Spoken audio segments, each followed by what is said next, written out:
Welcome to my most requested video, 3 LEGO Ghosts Playscale models. I have the latest official LEGO one, the brick vault version by TGBDZ, and I have the 2 bricks one. Now I have also lined up the different Phantom models. There's one obvious absentee from this lineup, the humongous minifig sized brick vault version. Now as you can see, all of these are Playscale, and yet all of these are different. I took each ship and fit the Phantom 2 of that type onto it. The official one came out to 1 kilogram. The brick vault version is about 3.4 times heavier. 2 bricks version is about 5 times the weight. The bigger the ship, the bigger the parts count. For the second official LEGO set, meaning the set plus the Phantom 2, you get a total of 1,373 parts. For the 2 custom builds, the parts count includes both the ship, the Ghost, and the 2 Phantom builds. For the brick vault version, the total of 4,578 parts. For the 2 bricks version, 5,316 parts in total. Price-wise, we have a similar story. The official set will set you back 170 euros, less if you can get a discount. The brick vault version will cost between 400 and 450 in parts. The 2 bricks version will cost you between 450 and 500 in parts. For each, you need to include between 50 and 100 in shipping, depending on how many sellers, how many lots you can split the order in. Also, pricing is very region dependable. In the US, you probably pay a bit more than I do in Belgium, and I think I can imagine that getting a bit worse. For sourcing your bricks, getting your list from Rebrickable over into Bricklink is easier than getting it from Brick Vault into Bricklink. If you want to know more, I made a video about sourcing your LEGO bricks and explaining the difference. Now it's time to move over into opinion territory. Let's start with the official set. It's quite small. I like that. It's 35 by 25 centimeters, more or less. What I dislike is the detail, which is of course far less compared to these other 2. Another thing I quite dislike is the actual shaping of the Phantom 2. It's nice that it's included in the set and that it can dock with the model, but in terms of shaping, it doesn't really compare to the other ones. About the brick vault set, I do need to remind you that I'm talking about version 1 of this set. TGBDZ also made a version 2. Now, what I like about this set is that it is striking a good balance between size and detail. It's 50 by 40 centimeters, which is in between the other 2 sizes, but it has a lot of outside detail. It's also, just like the other custom builds, quite modular. You can take it apart, pose minifigs inside, take pictures of the inside with your minifigs. There's a lot of posing opportunity. And finally, it has the least fiddly landing gear for all the Phantom 2 that we have here. What I dislike is the inside. The details don't really match the source material. For example, when we take a look inside, we can immediately see that the layout is a bit odd. We're expecting 4 bedrooms here, but instead there's 1 and then like a working area. If you're looking for a kind of authenticity compared to the source material, it is quite lacking. It is taking quite a few liberties to make the inside space interesting, but they are not really authentic compared to the source material. The Phantoms do feel quite cramped, especially the Phantom 1. If you want to fit a minifig in here, it kind of needs to lie down. Opening the back door, part of it kind of becomes loose. Again, this is version 1. In version 2, instead of this implied window, which is actually just a gap marked by some framework pieces, it is replaced with actual transparent bricks, giving you more of an actual window feel. And I think the size is also slightly adapted. Now, a final notable downside of this build is that the docking bay area, where you can do your loading and your unloading at the lower end of the ship is actually not so accessible, with a finicky elevator that can break off, and since you can't really access it, yeah, it might then be a whole hassle to try to put back again. Moving over to Tubrix's version, starting with the Phantoms, I really like their shaping. Scaling also the best with the mothership, the Ghost. The Ghost itself has even more modularity than the Brickvault version has, because you can remove all of these plates to get into the deeper compartments, but it has the additional benefit that these side docking ramps, hallways, you can also actually open up this part and place minifigs or what have you in there, while they are not accessible in the Brickvault version. Continuing on the inside, I like that when you open up the front side of the Ghosts, you find the 4 rooms that you expect there. For example, you immediately recognize the room for Sabine here, with lots of color, reminding us of the graffiti. Here, the Kanan room with 2 semi-transparent tiles, reminiscent of the Jedi holocron. And then also in the back, if you remove these parts, you see this resting area where you have a few seats and a table to drink at. It's more reminiscent of the way that we see it in the show than compared to the kitchen area in the Brickvault version. We also have more room in the cockpit itself, allowing us to seat 2 figures side by side and 2 rows of figures in total, allowing us to seat up to 4 figures in the cockpit. The size of the inside combined with the authenticity makes it easier to recreate certain moments from the show. The docking bay is also accessible when we lift off this hallway and the cockpit. And finally, we also have a bit of extra playability because there is a knob here which you can use to turn the turret. Starting with my dislikes, I'm returning to the same feature, and that is, if you turn it in the other direction, it can get a bit stuck and it can be a bit finicky at times to actually get it to turn. Coming in at 70 by 55 centimeters, this also means that this biggest set takes up quite a lot of shelf space. The Ghost is actually not very balanced, like there's a lot of weight in the back, especially with the large engines. The Ghost kind of wants to tip backward.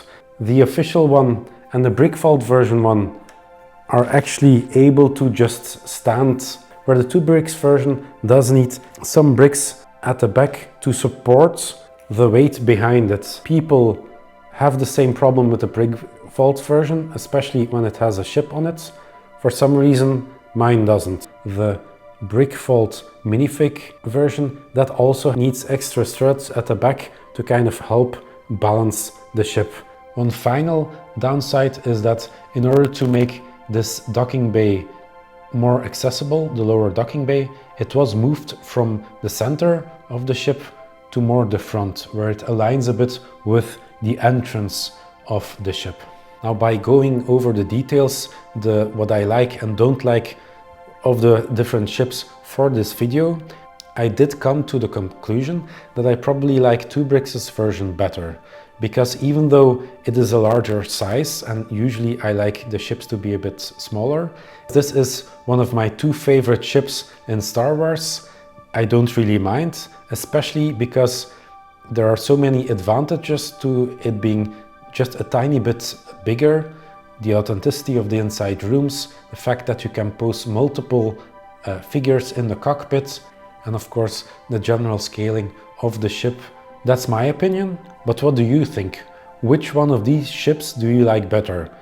Now, even with the new space I have here, keeping both of these custom builds seems a bit wasteful in terms of space. Now that leaves us with 2 options. Either I just take this apart, disassemble it, put all the pieces away into my collection, or we kind of have a unique chance where we look at how a Lego ship can get disassembled quickly by gravity. Now, if we make that kind of a video, I would want it to be a bit interesting, not just throw it on the ground, because I feel like whichever one I choose, it needs a good send-off. So giving their farewell, it should come with the proper respect. Would you be interested in seeing that kind of drama? Where the ghost goes on a heroic last adventure and crash lands on a planet to save the crew inside. Now, what do you think? Would that be fun to watch? Let me know. Now, with the comparison video for the Ghost finally out of the way, there will be a few smaller reviews that I will do of builds that I've added to my backlog over the last year while I ran out of space, but still had a few nooks and crannies to jam smaller builds into. And I'm also preparing to film another time-lapse of a bigger build, but I haven't quite chosen which one yet. Those do take a lot of time, so I kind of want it to be the right build. So that's what's coming up in the future. I hope you enjoyed this one. I hope you enjoy what I'll make in the future. Stay tuned. And thumb it up. If you want to catch those other reviews, be sure to hit that subscribe button to be notified the next time I make one of these.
So let me first move these over.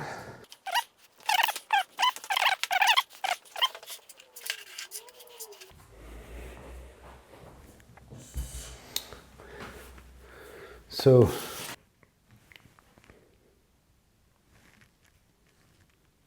when you look at the date below this video, you'll see that it is roughly 9 to 10 months, depending on editing, after the video I made of the build of the TGBDZ Ghosts.